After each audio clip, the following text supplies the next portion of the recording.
Ebikola eby'okutyobola eddembe ly'obuntu mu ggwanga bigenda byeyongera naddala nga abantu bakwatibwa ne batulugunyizibwa wamu n'okubalusawo okubatwala mu kkooti okusinziira ku bbanga eriragibwa mu ssemateeka ekikolwa kino abalwanizi b'eddembe ly'obuntu saako n'abantu ab'enjawulo baze bakivumirira. Waliwo mu kkooti mu ssaawa 48 tegedde nti omuntu baba akwatiddwa aleme kutulugunyizibwa, omuntu baba akwatiddwa aweebwe eddembe ly'okutuukirira munnamateeka gwe yeesiimidde, omuntu baba akwatiddwa aweebwe eddembe ly'okufuna omusawo gwe yeetaaze okumujjanjaba. Ebikolwa bino byasinga okweyongerera ddala mu mwaka gwa 2020 ng'eggwanga lyeteekerateekera okugenda mu kulonda okwali okw'okubeerawo mu mwaka gwa 2021.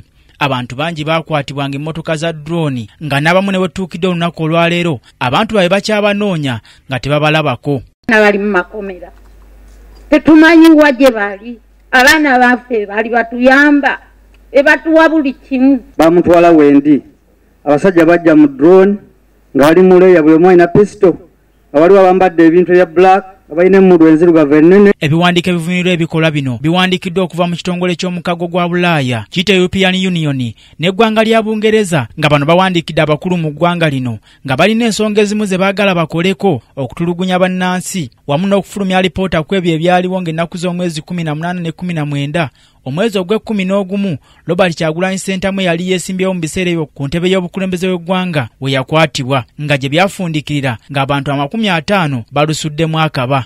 Erina amateeka amalungi nnyo agalambikibwa mu ssemateeka n'amateeka amalala agali wansi wa ssemateeka.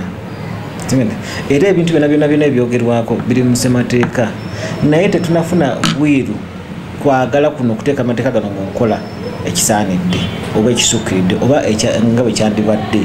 So ebiwandiiko bino byongera otujjukiza nti tulina obuvunaanyizibwa. Abalwanizi b'eddembe ly'obuntu ne bannamateeka bagambye nti gavumenti esobola fulumya alipoota eno kubanga alipoota nnyingi ezisabirwa okubanga zifulumizibwa wabula naye otuukidde olwaleero tezifulumizibwanga. Mirira musango gwa nsi yonna kyetuyita international crime tomanya wa binaakoma kubanga tulabye abantu abavunaanibwa mu kkooti z'ensi yonna nga bye bavunaana okutulumbula oba okutulugunya abantu baabwe.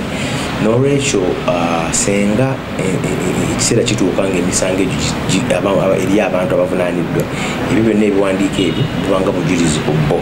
George Musi ne Kenneth Ssebabi bagambye nti ebikola nga bino eby'okutulugunya bannayuganda bikolebwa ebitongole ebikuumaddembe wabula basaanidde okukimanya nti etteeka mu Uganda lyafulumizibwa erikwatagana n'omuntu atulugunya munnayuganda nti era bano mu kaseera konna bakuvunaanibwa ng'abantu. Obeera nga obukoze ku ba Brazil osobola okuvunaanibwa mu Uganda, osobola okuvunaanibwa mu nsi yonna gyegimu ku misango emitono tokya ne kukirimbula abantu genocide.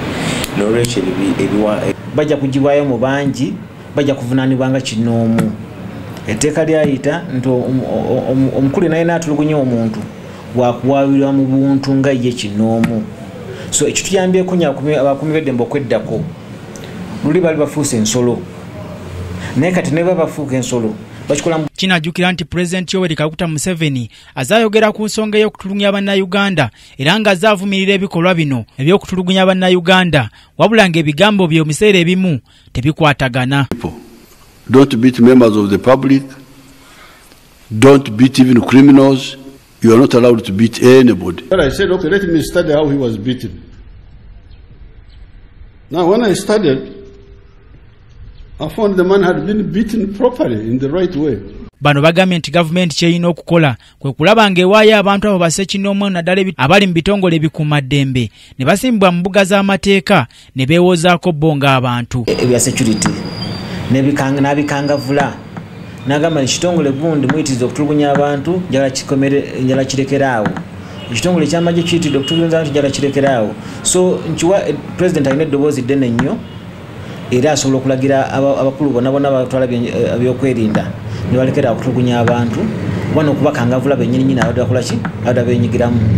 Ye nga Commander in Chief alina obuyinza obubakangavula. Bano ku biwandiiko bino ebijja ebibiri bagamba nti Uganda gye bujja yandibulwagiwa obuyambi mu nsi yonna kubanga yateeka omukono ku ndagaano ku kulwanyisa n'okuvumirira abatyobola eddembe ly'obuntu. N'olwekyo tetujja kutula naye ku mmeeza kuteesa era ne mu buyambi kiba kitukosa kirizagana obuyambi bw'ensi ezo tukyabwetaaga.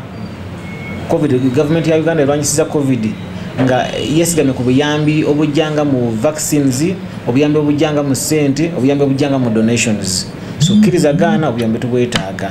Kakati wanga Gavumenti tetujja kwongera ffenga aba partners bo ffenga abakuteeka mu ssente tetuwagira bintu bino byokola era ebanga pressure abagita soft pressure nti kuteekako pressure okuvumirira kyokola engeri y'ekisajja kikulu nti ebintu byokola tebitusanyusa era tetwagala kubaana naawe mu mbeera eyo so kuvumirira bikola. Bino we bijjidde nga n'ekitongole ekirwanira eddembe ly'obuntu mu nsi yonna kyatulanga ennaku z'omwezi 27 omwezi oguwedde mu ggwanga lya Sitiziland era nga nakyo kiteeka ku Uganda akazito okulaba ng'eggwanga libaawo kye likola kutulugunya bannayuganda okususse okukwata abantu ba bulijjo ne babatwala mu kkooti z'amagye ssaako n'okunoonyereza ku mbeera eyaliwo ng'ennaku z'omwezi 18 ne 19 omwezi gwa Novemba.